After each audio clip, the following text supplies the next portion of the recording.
Welcome, one and all, to another episode of the Space Times podcast with Harrison Lambert and myself, Paul Mayer. This week, we're going to be doing a deep dive on the Redshift article that was released earlier in September. We'll be talking about some of the research that's shown some of the fabulous progress and growth that the Chinese space program has made over the past decade, and comparing what they've been doing differently to what the American space program has been doing, and talking about some of the implications longer term for the market and the industry as a whole. All right, so Paul, you want to give us a little background on what the Commercial Space Federation is and what this Redshift report is covering?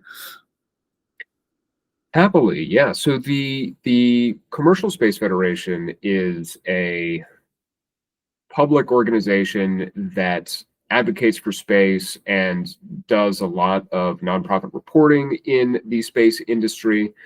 And one of the reports that they most recently published was partnered with, I can't actually remember the name of the university that they partnered with. Was it Johns Hopkins or Arizona State? Arizona State University. Okay. So they had the CSF had partnered with Arizona State University on one of their students' master's projects, which amounted to an incredibly deep delve and dive into the Chinese space program. There's a lot of really useful and practical insights derived therefrom. And this report, which was released, I believe, in mid-September, early to mid-September of this year, is already making waves. And there's some pretty clear implications for both American and international space policy and industry incentives as a result. Yeah, I mean, we've been speaking for a few weeks about the military and defense initiatives within the US and European space industries. I think this report is really interesting coming at a time like this, where we're seeing large initiatives spun up like the Proliferated War Network, like the Golden Dome.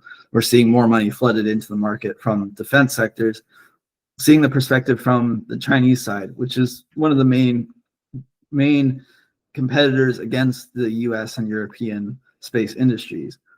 So they break it down into 7 segments. After reading it ourselves, we'd like to focus on a few things that stand out in terms of the Chinese space sector and how we see it comparing to the US space sector, and kind of things to keep an eye on. I think one of the biggest things right off the bat is the breakdown they gave of the Chinese space plan.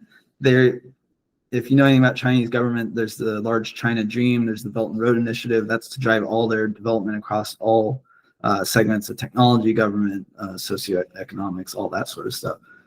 But the space aspect is relatively new. Just within the past decade, they've started publishing more clear direction as to how they want their space industry to develop.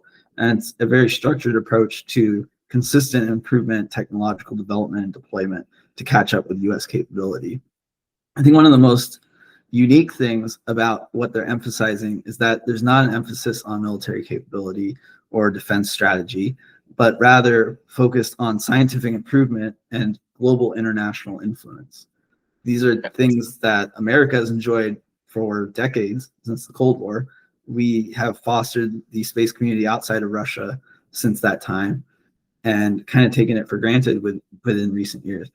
Hence, some of the decline in funding of NASA, de-emphasizing science, de-emphasizing the glorification of that whole industry, and de-emphasizing some of the international relationships we have outside of NASA in general.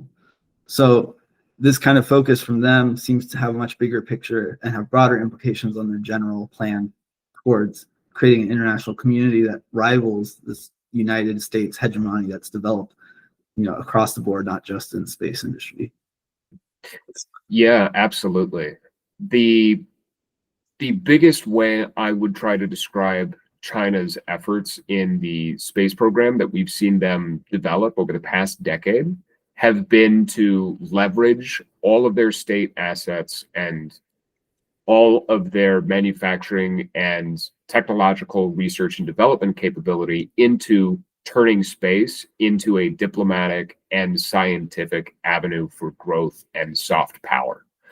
So China's goal here is to become and effectively supplant the US as the lead nation, the lead source, the lead power in space. Even though it's not an explicitly military desire, even though it's not explicitly stated that the goal is to have the most military or defense capability on orbit or have the strongest anti-orbital defense capability, even though that's nothing that's explicitly stated, the soft power and the diplomatic resources that come with being the leader for an entire domain and an entire swath of industries cannot really be understated. There's all the responsibilities of needing to be that leader, which means having some of the best infrastructure. It means having some of the best technology, having some of the best policy that allows for the most interaction with other powers, with other nations. There's a whole bunch of work that has to go into leading, but the benefit of doing so is that you do get to lead. And so the unfortunate reality of NASA and the American space program stepping back from being more federally and state funded and allowing space to be more or less a private public partnership, allowing for the partial privatization of space in a lot of capacities, has meant that US federal, US national interests have, in a lot of ways, necessarily taken a back seat to that.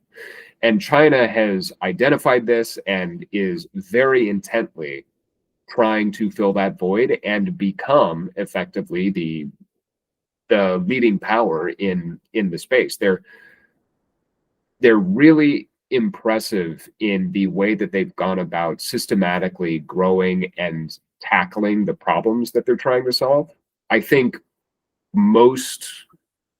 I think the biggest sort of indicator that this is the plan, this is how they're executing the plan, is the Chinese state space station that's being developed exclusively and explicitly for commercial uses. Not commercial, for research purposes.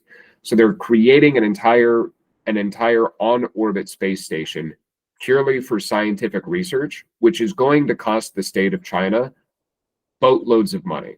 There is no possible way that any sort of commercial space station of this type would run a profit. No company would ever do this. But the cost benefit analysis for China is, if we do this, we're going to have every nation in the world, save maybe a small handful, coming to us in order to provide any sort of on-orbit or space research capability. And that's a really valuable chit to have. That's a really valuable tool in the kit for international diplomacy and policymaking. Yeah, and I think just from the space station aspect, they've put a lot of money into it already. I believe they've spent about $8 billion just to get the Tiangong, which I believe is 3 modules so far in orbit. The ISS, by comparison, I mean, it's been up there much longer, but it's run over $100 billion in cost. So, the Tiangong is very price competitive by comparison. So that's China leveraging their manufacturing capability. But in the long term, it's going to cost them a lot of money. I mean, when you compare those two numbers, it looks like China's not spending that much. But when we kind of dig into the numbers of how much they're spending in total, that's a very large chunk of their total spending on space. They've broken down kind of their initiatives very clearly in several documents over the years. Document 60 was one of the earliest to come out when they kind of initially coined the space dream. And that lays out how they're going to approach technological improvement across all facets. So satellites, launch service providers, manufacturing, all that sort of thing. But it created a very structured, state-owned kind of traditional approach to how they do business. And so they introduced the private economy promotion law, which created a more lax, corporate structured kind of commercial space aspect. And it's really driven them to create hubs of innovation across the country and create this kind of diversified space industry that they're hoping to emulate across the world. I mean, they're partnering with other countries in much the same way. Beijing has served as largely the political center for their space policy. Shenzhen has served as a manufacturing hub for rockets, satellites, all of that. because it's a manufacturing hub for a lot of their other technology. And Xi'an is the aerospace R&D center for the nation. And these ecosystems operate in conjunction with the state, with these commercial companies. And ultimately, they're all owned by the state when it comes to it. But having this sort of freedom blends the best of both worlds. They're able to have a firm, structured plan, and they're able to have the speed and flexibility of commercial infrastructure. So to kind of tie that all together, they've released the mid to long term plan for space science development, which is a much more focused breakdown of exactly where they want to spend their money, which is significant, and the kind of improvements and goalposts they're setting for all these companies and organizations. Yeah, I think one of the most interesting things to do is tracing exactly how much money was being pumped into this ecosystem in China, and tracing sort of where that came from. So starting effectively in 2015 and 2016, most of the money that's going into the ecosystem, most of the investment being made is explicitly into launch capability. And that has remained largely consistent. So China started investing in launch capability first. And as anyone will tell you, launch is the first part of the space value chain. That's the first step in the equation in getting something successfully onto orbit. And that's the first problem that they've prioritized in solving. So between 2016 and 2020, launch led by a large margin as the largest single source of investment. And starting at around 2020, China started to explicitly invest more in manufacturing scale. Now, we've already sort of alluded to the fact that China has so much institutional infrastructure around their manufacturing capability. And so it doesn't at all surprise us that China's manufacturing capabilities have, with some targeted investment, largely outstripped and caught up to American manufacturing capabilities in those same sectors.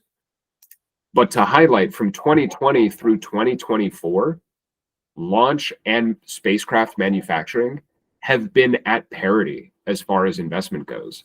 So both of those sectors are seeing somewhere between $500 to $750 million of investment on an annual basis.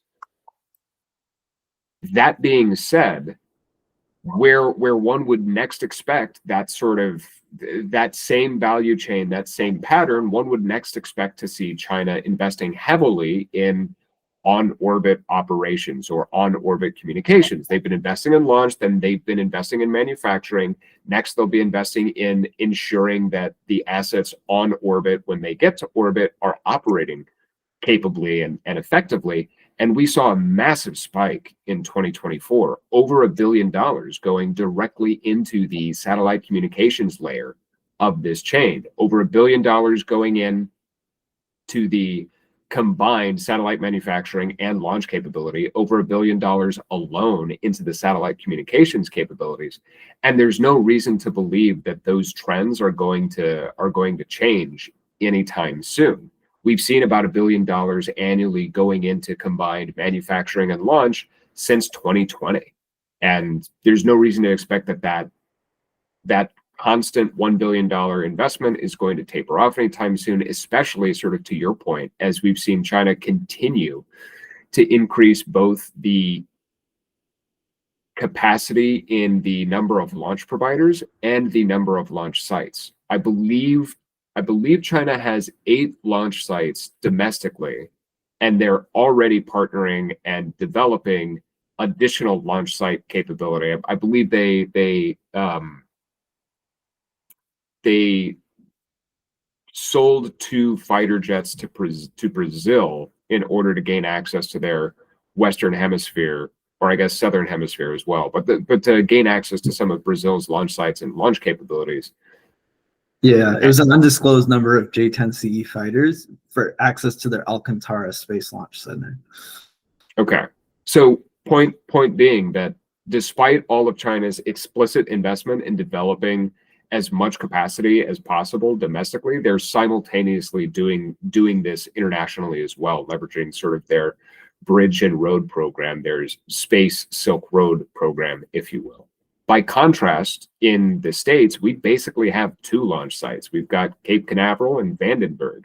See, I found this interesting because the article said that there were 20 launch sites, horizontal and vertical launch sites, spaceports or some sort in the US, which I could maybe name 5. Like if you wanted to add Wallops and Kodiak to the list, like sure, we don't launch much out of there. But the other 16, like I'm curious where those are counted towards. I mean, there's like the New Mexico spaceport that Virgin launched out of, but that's still missing a lot. And the article goes on to kind of stipulate that like these spaceports can't really succeed without regulatory relaxation. I guess you count Starship too, Boca Chica. But that seems to be one of the limiting factors because it also limits China. Like they're trying to move one of their northernmost launch sites away after they've had failures with their long march launches over like 2017, 2019, and 2021, where they had toxic fuel dumped over populated areas. So to your point, they're trying to move to more coastal regions, which is what most people do with their launch sites, maybe besides Russia. And the best way to do that is to partner with other countries like Brazil. I believe Egypt's another one they're fostering quite closely for Middle Eastern space capabilities.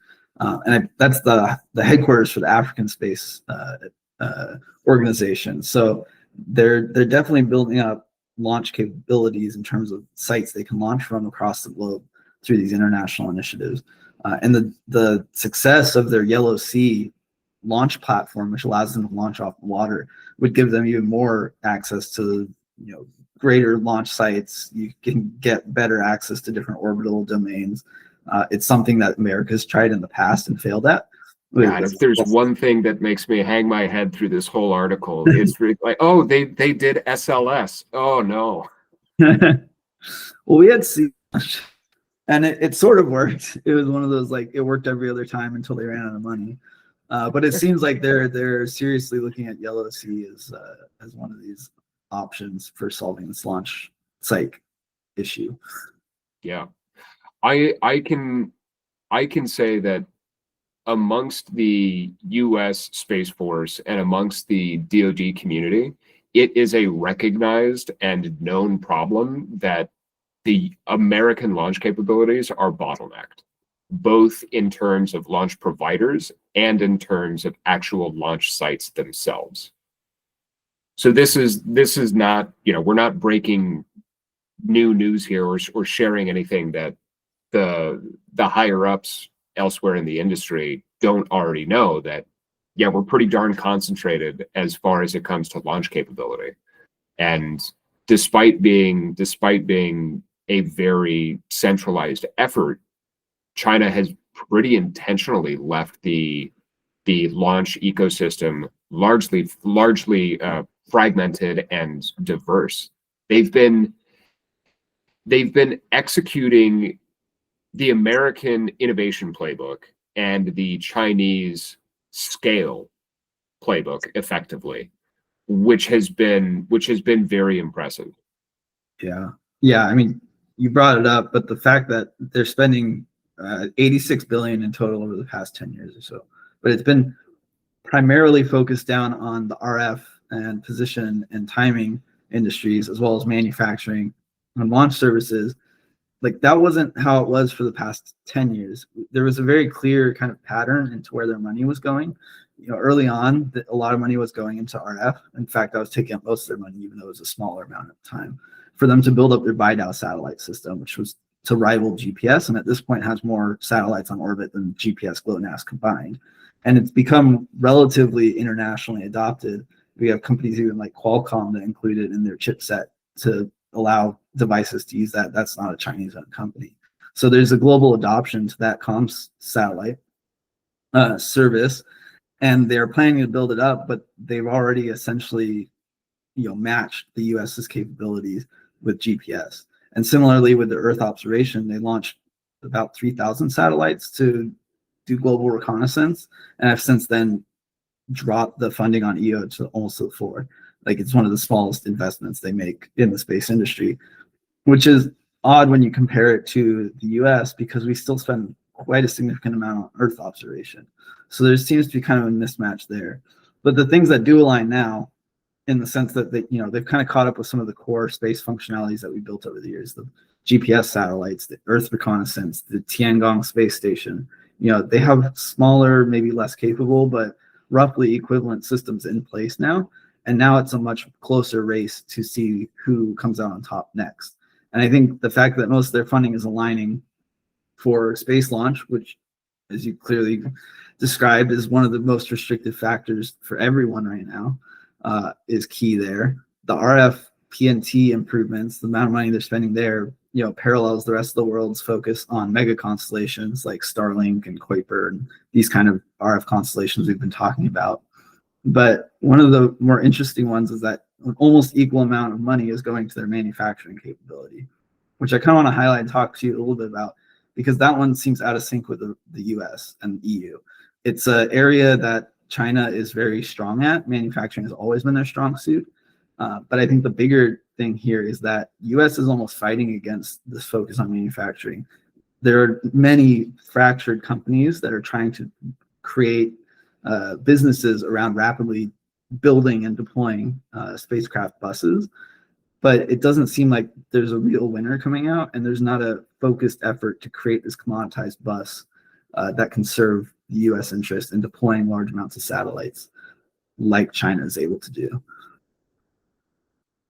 Yeah, I think you're hitting on what amounts to sort of the framework of core competencies.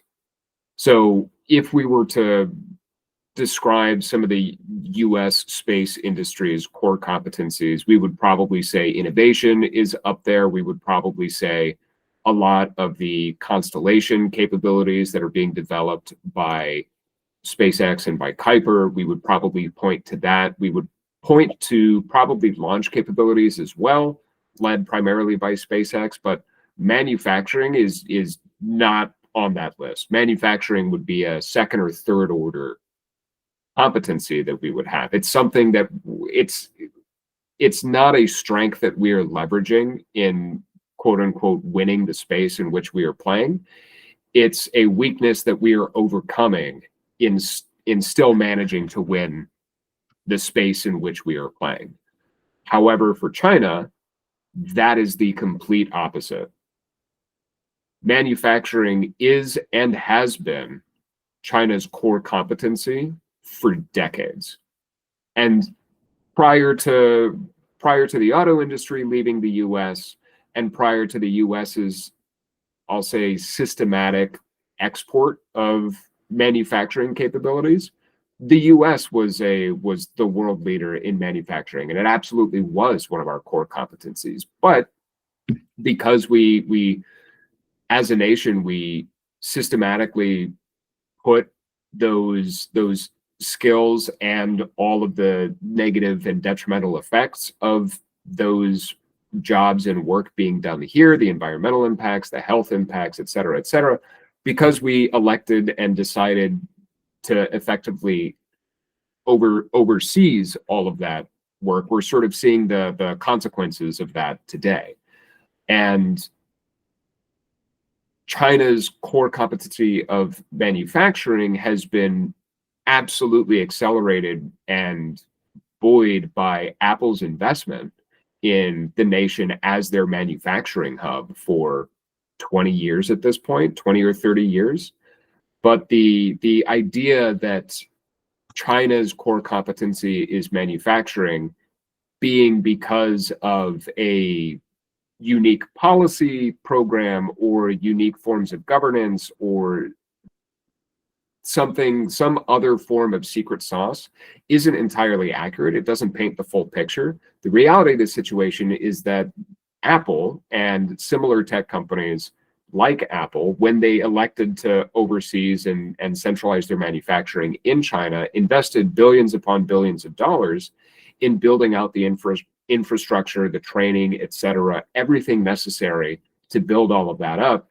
And that is absolutely a huge head start. And it's a huge edge as to why China has this manufacturing core competency that the US at this stage just sort of lacks. So to your point, China has been investing $1 billion or more combined in launch and manufacturing since 2020. They've been investing closer to 750 million or $1 billion in each of them for the past 2 to 3 years. And so China has been hitting this, they've been hitting this really hard. And because at this stage they're better than us, that money is going further. To your point about international manufacturing, we've talked about how China's branching out to other countries to try to improve their launch capacity through other launch sites, but they're doing this across the board. Like, they're way more open about sharing their technology with other countries. They're way more open about providing assistance to other countries building up their space capabilities, particularly across South America and Africa, which, again, going back to the larger China Dream Initiative, Belt and Road Initiative, those have been the continents most heavily influenced and intertwined with Chinese initiatives. We've got Ethiopia's first satellite being launched through China's technology and assistance. We have Argentina's facilities, primarily ground stations for communications, being used for China. Makes sense. The West's capability of using ground stations is largely focused around the poles, but the only countries up there at the poles are US and EU countries, so no access to Troll Norway or Svalbard or Dead Horse Alaska or anything like that. So China's forced to use ground sites in places like Argentina and South Africa. They have made partnerships with closer countries like Pakistan for their first satellite, as well as other countries like Venezuela, Brazil, Cambodia. The most surprising ones in my mind are the partnerships between China and the EU. There's been partnerships with Luxembourg, with France, with Italy. There's pretty major satellite partnerships with Italy. There's in-space resource utilization agreements with Luxembourg, which is pretty far looking ahead kind of agreement to make with a effectively competing space industry. And there has been some space-owned or state-owned companies that operate in America as well. So, while most of their focus is across Africa and South America, there's definitely a large presence in neighboring Asian countries, but also within what we would consider competitive, countries, the EU and the US. A lot of these are done through international agreements, through debt repayment plans. They have 149 cooperation agreements signed already. That's a lot of countries to have working together. And they're ultimately trying to reframe the International Organization of Space from the OSTs, the Orbital Space Treaty, which is the UN governing treatise to regulate space. They largely see that as a stand-in for United States hegemony across the governance of space industry. So it really seems like they're starting to form these allegiances with many other countries to try to garner a coalition that can compete with the likes of the US and the EU. And with those two kind of nation states separating, with the US and the EU kind of pulling apart from each other, they seem poised to actually be able to challenge, some of these long-standing rules and regulations that have been in effect for a while. Yeah, a lot of the international partnership that China has been developing and working with coincides almost directly with their terrestrial Silk Road or Bridge and Road programs, and with the growth and development of the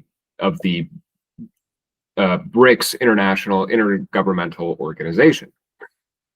And so the fact that they are getting, in addition to growth and development in those economies, in those markets, the fact that they're also partnering with EU and US agencies, governments, and private corporations is very surprising.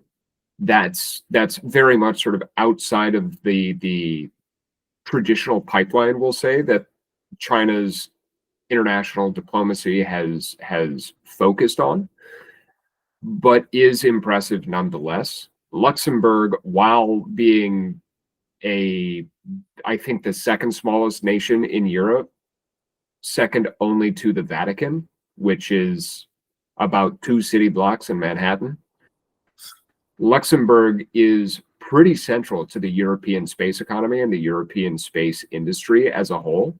So the fact that China already has a warm introduction, a warm road there is really indicative of the ways in which the Chinese space program and ESA are able to and already finding ways to work together in a much more collaborative and much less adversarial way than maybe we would have expected previously.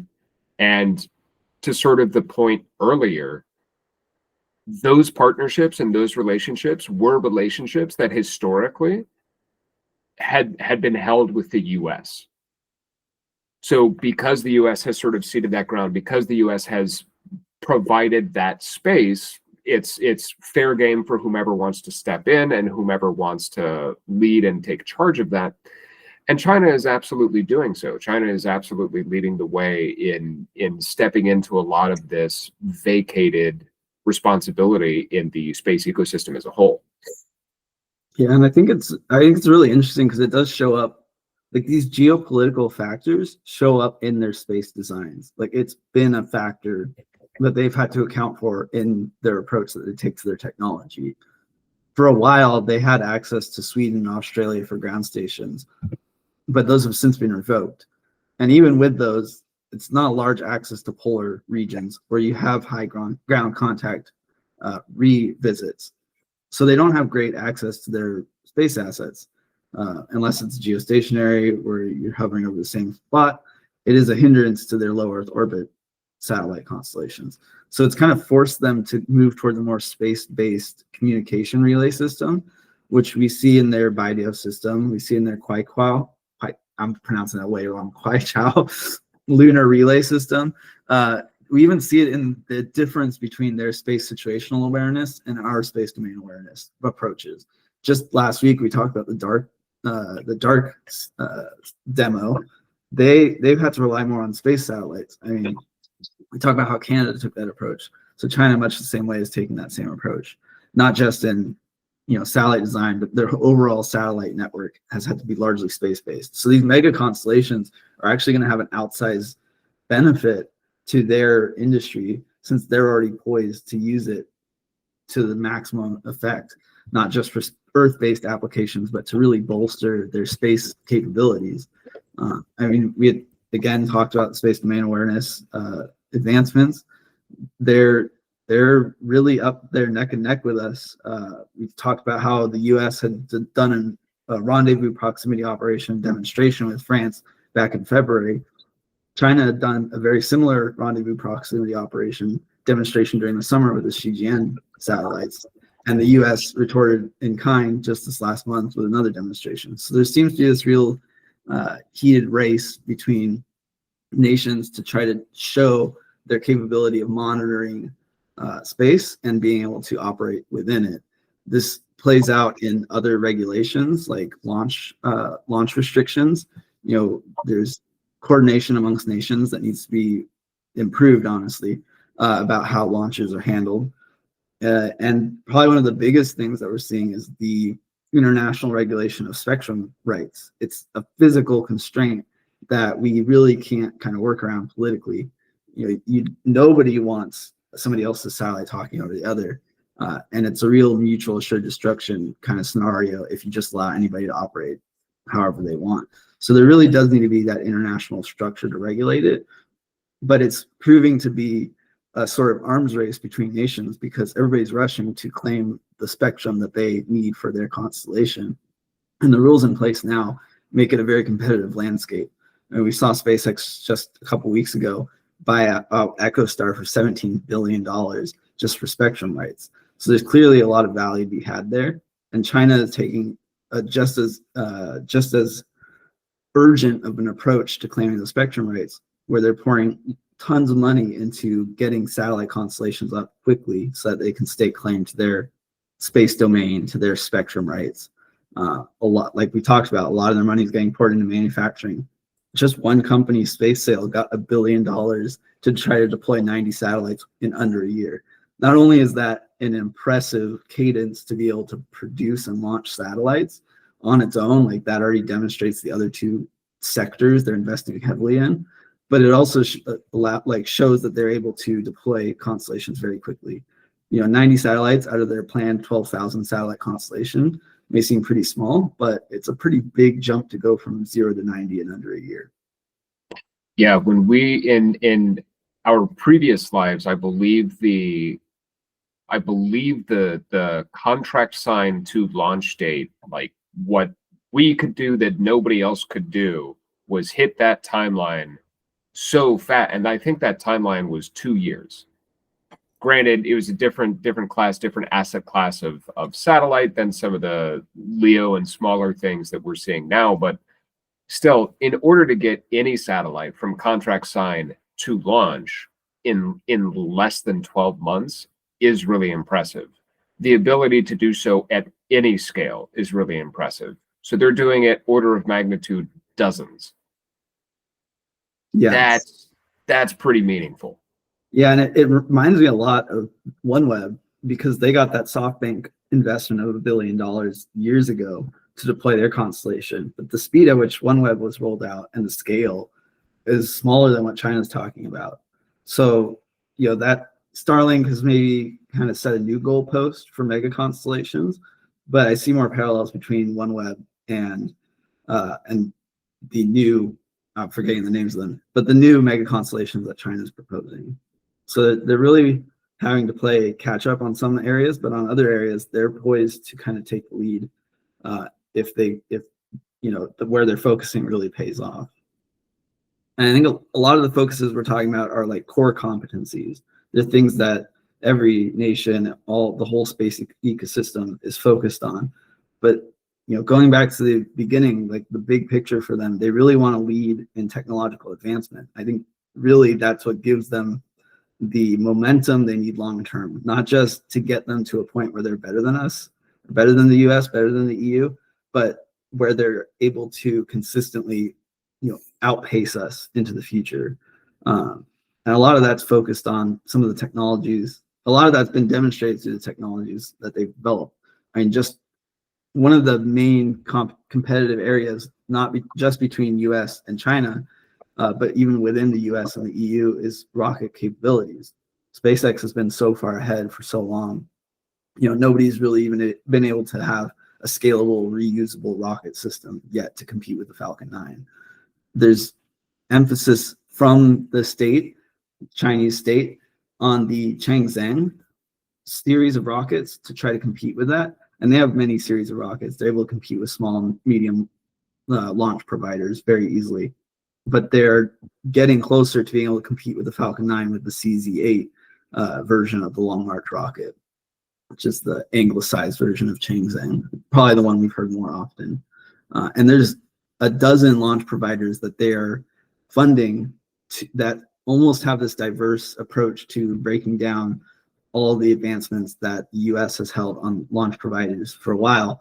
We have Landscape ZK looking into ultra large lift capabilities. There's the Astron Stone company that's working on a Starship competitor.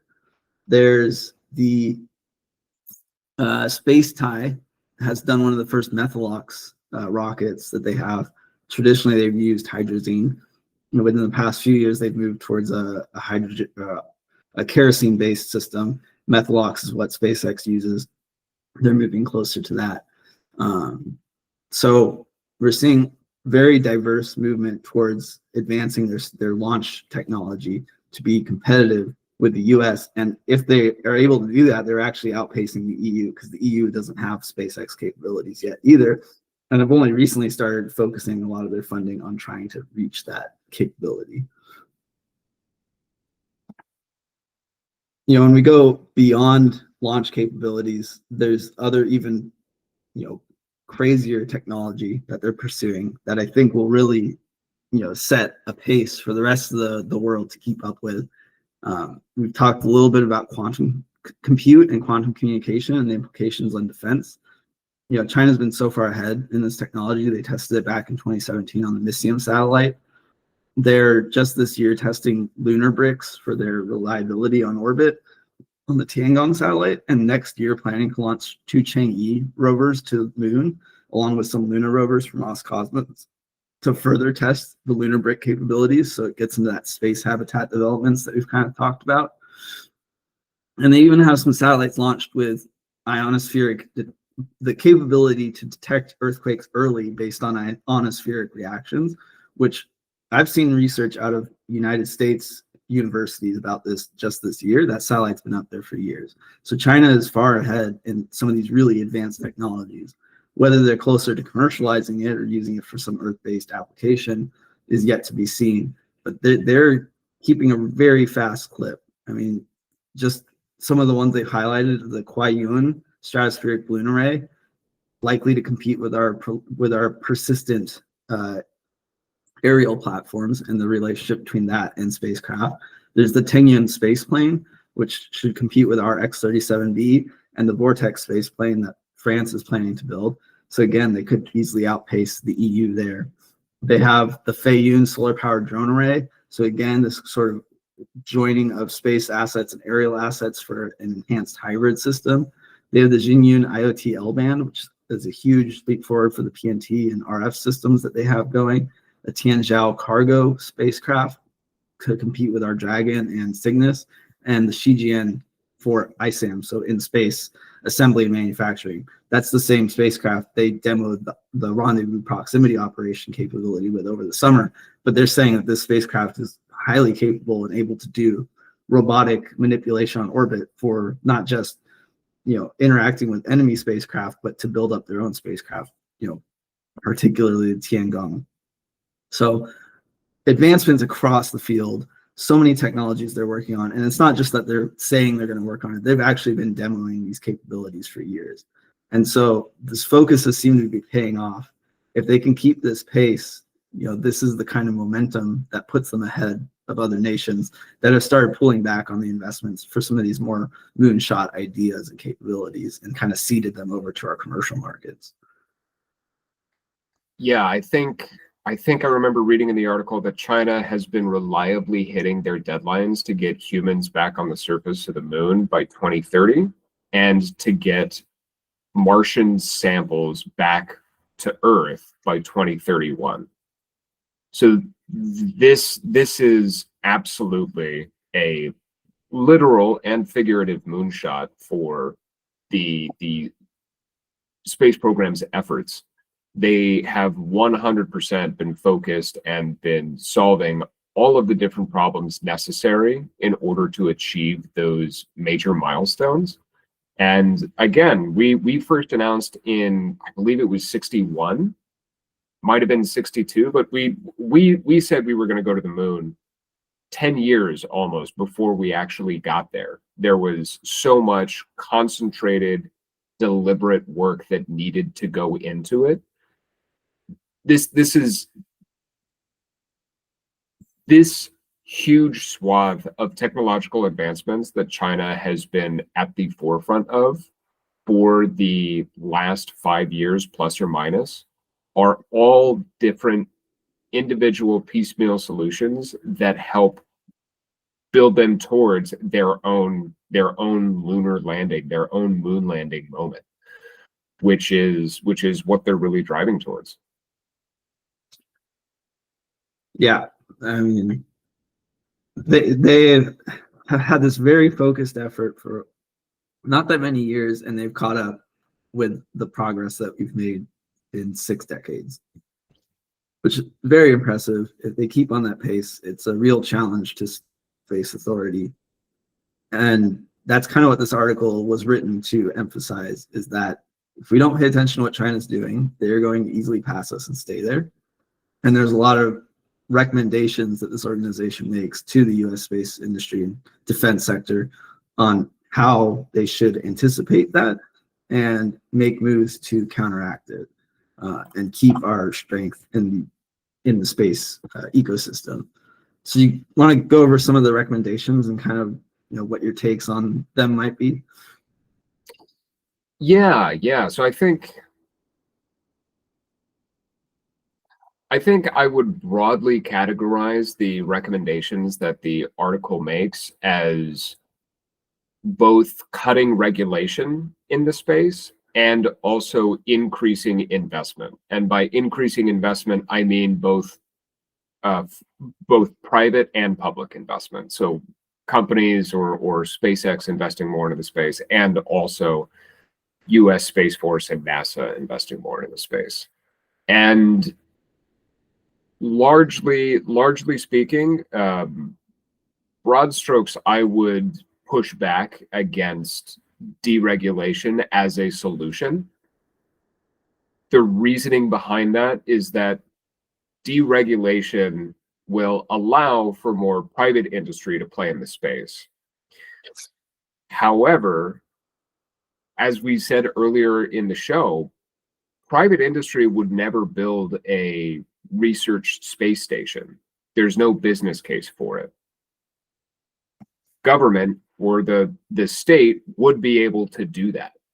So ceding ground to the private industry doesn't necessarily serve the interests of the American nation or their constituents. It doesn't necessarily serve America's best interest to allow American companies to run the show and be in charge of everything. So broad strokes, I would sort of push back against the idea that, oh, the primary solution here is to cut regulation and to allow a whole bunch of rapid innovation, create this new golden age in the space, and allow private industry to really jet start and kick things off in the best way. And so that pushback is, like I said, primarily because there's a limitation to what the commercial sector can do. There's a limitation to what you can actually make money off of in space. And a lot of the problems that we need to solve in order to remain dominant and in order to remain leaders aren't profitable problems to solve. They're technically demanding. The market, the money isn't there yet. And so if we want to lead, we're going to have to pay the premium to be able to lead. We're going to have to pay for that privilege. So I think there's a mismatch between letting private industry do that, because it's not always in the profit incentive.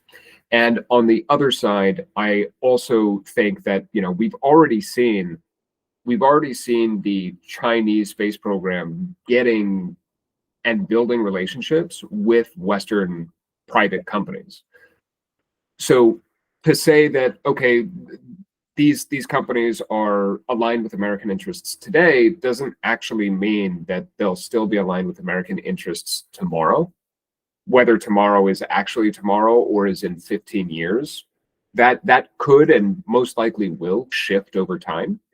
And so it's for both of those reasons, I would argue that the incentive and the pressure really needs to be more on the federal spending, federal funding. It needs to be more of a targeted effort than a commercial partnership.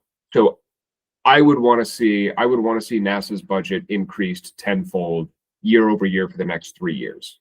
Numbers from a hat, but I would want to see extensively more funding going to NASA, going to the Space Force, going to the Air Force. I would want to see a directive that is agreed upon, apolitically agreed upon, sort of across the board, where, okay, we're going to create a permanent cislunar space station. We're going to create a permanent low Earth orbit space station, and we're going to take on these impossible projects, and we're going to lead them, and here are our deadlines for leading them and when we're going to do that. And that's where I would want to see federal spending focused and federal efforts prioritized. NASA currently is doing a lot more in deep space exploration, which is awesome, which is great. We love to see it.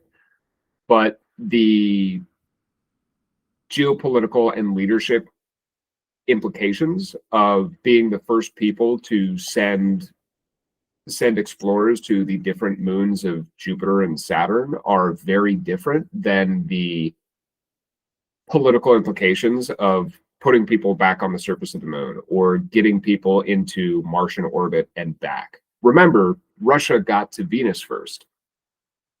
We still colloquially and sort of globally, we still say that America won the space race, but Russia hit all sorts of different metrics first. They were very much leading for the majority of the space race. We got to the moon first, and then that was sort of the new bar. That was the new definition of success. Yeah. So I would say there needs to be a lot more consistent leadership and consistent focus on what the goal and what the US interests in space leadership are.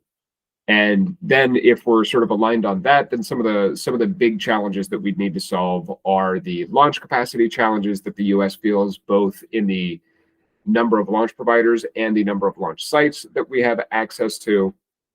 And absolutely, we need to increase our manufacturing and our building capability. Not to say that we need to be able to do everything independently and self-sufficiently here stateside, but we need to be able to do substantially more of it so that in the event that, hey, no, this needs to be done entirely in-house, we need to have that capability. We need to have those core competencies be either core or adjacent to core, as opposed to 2 or 3 degrees of freedom removed from core at this point. Yeah, I agree. Like, I thought one of the biggest missing things in the recommendation was the emphasis on manufacturing. I mean, like I said, the highest manufacturing throughput we have for the U.S. space industry is for mega constellations. But, OneWeb was built by Airbus and EU, so we can't count on that. Starlink and Kuiper are built by their respective companies internally. So it's not like they're selling their buses to other people. And they're really not designed with that intention in mind. There are some companies that are proposing commoditized spacecraft buses to provide us with a fleet of options, but we really don't see the kind of support in the US ecosystem that we do in the Chinese ecosystem. I think there's not as much an emphasis there. And I see that lack of emphasis on a lot of space technology in the past few years when the shift has gone from NASA to defense funding. Like, the Defense Department's only going to spend money on stuff that they can justify as a defense item. But that leaves out so many different aspects of space that usually NASA picks up the slack on. But without the money to support that, there's not going to be enough funding to get us there. And I usually think of the bigger long-term human presence planning done by NASA, and that's just starting to dwindle away. And I think what would end up happening in that case is we might establish and maintain dominance in the space ecosystem around Earth, but there's more to having space dominance than just being able to keep your space assets safe. There's huge geopolitical implications to having that level of control. When we start talking about like large amounts of people living in space, those are whole new nations. There's a whole shift in how we do policy and how geopolitics works once we have habitats out there. And I think China is much better positioned to grow in that aspect than the US is positioning itself to be. Like, the ISS is talking about being decommissioned. The commercial space habitats that are going to replace it, whether they work or not, are not being proposed to replace most of the usefulness from a science standpoint as the ISS. But China has taken a very modular approach to the Tiangong. They're building it up slowly, with a price sensitivity that we didn't have for the ISS, and adding more capability over time with the intention to keep that long term and expand it to the moon and Mars. And so having this kind of focus on just overall growth into space puts them in a much better position to continue growing past the US when it comes to space capabilities. I think we're going to hit a ceiling in the US. And it might come sooner than later if our regulations aren't loosened, which is what a majority of the recommendations was deregulate, deregulate, deregulate. And sure, it makes sense for a lot of launch capabilities. There's some stuff like they recommended like concentrating all the review power on the FAA, loosening environmental restrictions. Some of these things might help, but ultimately it just needs to be more coordinated, more focused. There needs to be more of an importance placed on adding launch sites, because we really are restricted with Florida and Vandenberg. There needs to be more locations that we can launch from. And so that needs to be a heavy emphasis. and just including multiple, like being able to coordinate a large fractured environment of space manufacturers, space companies is going to be a real asset for China. And at a time where the US is trying to isolate and focus all of its efforts internally and cut out the EU, that might be a really bad move, not just, lack of diversity and capabilities, but also, as we've seen, like this limits us to geographical coordination, which is a factor in space design, and materials access, which, that's been an issue in other Belt and Road initiatives. Like Africa and South America have a lot of resources. If we're talking about mega constellations and multiplanetary habitats, resources are going to become an issue. So we'll start seeing some of these larger geopolitical impacts play a factor in how we can operate in space. And I think that this kind of isolationist approach that America is taking needs to be addressed. And some of the most short-term recommendations were, reclassify a lot of the ITAR weapons classifications, relax ear and exports controls and stuff like that. And I think that's also a very good recommendation. If China's catching up to our technology, what good is it to protect our tech from them? It helps a lot more to have like a diversity of engineers and scientists and just industry being able to help work on this, and have the U.S. government just be a coordinating leader amongst all of those to make sure that everything comes together in a unified kind of space system. Yeah, I think I think there's a lot of benefit and a lot of value in those collective approaches. But just to try and wrap up on a better note here, I know it sounds a little bit doom and gloom, or maybe super dour on our end, but the advances that China has been made, or the advancements that China has made in their space program, are indicative of some things that they've been doing really well. The race is just starting. It's not over. There's no way to possibly justify a concession in this race in any capacity. We still have some of the best engineers. We still have some of the best PhDs, researchers, scientists, builders, innovators, entrepreneurs in the world. And there's so much reason to be optimistic about our ability to solve these problems. Most notably, China has the impressive stats about China's growth and their acceleration can be largely paralleled by deepfake.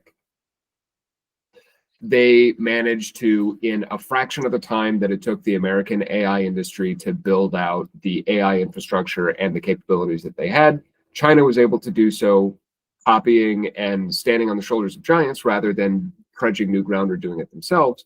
They were able to much more capital efficiently follow along. However, largely speaking, China is still following along. They're still following the paths that American space and European space efforts have already blazed in a large capacity. There's absolutely some stuff that China is doing that's cutting edge, but we as the US are still absolutely the leaders in space. So this isn't necessarily meant to be something that's we've totally lost, we'll never catch up. This is an opportunity for us to optimize and to improve our processes and our systems moving forward. We still have the best innovation ecosystem in the world. What we could do better on the US side is to improve the manufacturing and the scale side of things. We could improve the way in which we're prioritizing our efforts, and we could improve the way in which we're coordinating our efforts. And so this is a learning opportunity and a growth opportunity for the entirety of the American space ecosystem. And I'm optimistic that we're going to rise to the challenge. I agree. I think there's plenty of chance for the U.S. to maintain its leadership in space. I think the bit of optimism that I have towards this is that I hope that this isn't as adversarial as this paper makes it out to be. There's not a great reason in my mind that China and the US and the EU have to be at odds. And the fact that China and EU can cooperate in many cases seems to signal that like space is not just a defense arena. Like everything we work on doesn't have to be one or the other. I hope to see that, you know, while we maintain some defense strength, that we're able to cooperate even more in sharing technology and improving at a faster rate when we work together. Again, for all of you who are interested in delving into the article yourself, it is published via the Commercial Space Federation, and the name of the article is Redshift: The Acceleration of China's Commercial and Civil Space Enterprise and the Challenge to America. Thank you for joining us this week on the Space Times podcast. I've been Harrison Lambert, here with Paul Mayer. We're glad we got to share some of our thoughts on this special edition regarding the CSF Redshift report. We hope it gave you some insight into the state of China and US space industry. Until next time, signing off.